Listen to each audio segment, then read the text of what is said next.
Break in Kazakhstan's longest-running industrial dispute. State oil workers have occupied this square in Zhanaozen 24 hours a day since July. So far, little to warm their spirits. Their actions have cost them their jobs. This is Almas Tuganbayev's last payslip from state oil company Qazaxıstanda. He says he and his colleagues are owed danger money for their hard labour. It's included in the breakdown, but it's missing from the total. According to Qazaxıstanda, earlier strikes have succeeded where this one won't. Its average salaries are now $1,350 a month, way above the national average. But Ruslan Minbayev says his oil wages never went far enough. 4 generations of his family live in this cramped apartment. They had to borrow money in hard times. With a $20,000 loan to pay back and no job, times are even harder now. The latest protests, which began in May, were ruled illegal by the courts.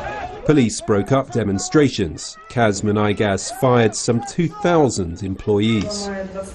Strikers and their lawyers were accused of inciting social discord. In August, attorney Natalia Sokolova was jailed for 6 years.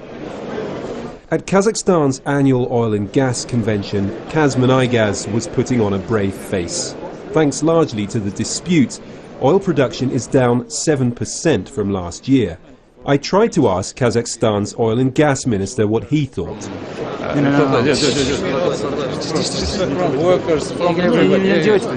A perhaps over-enthusiastic security detail were on that day, but an anecdotal reminder that power in Kazakhstan gets defensive when challenged. I said that each part must be reasonable. Right. I mean workers' part and the government part. We cannot do something extra. Back at the square in Zhanaozen, the protesters remain. They're playing a waiting game. But so too is state security, keeping watch from unmarked vehicles.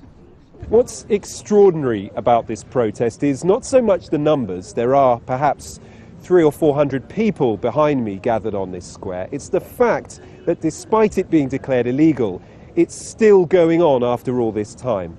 The people here say the authorities are afraid of moving them on and they have no intention of leaving. Robin Forrestier Walker, Al Jazeera, Zhanaozen.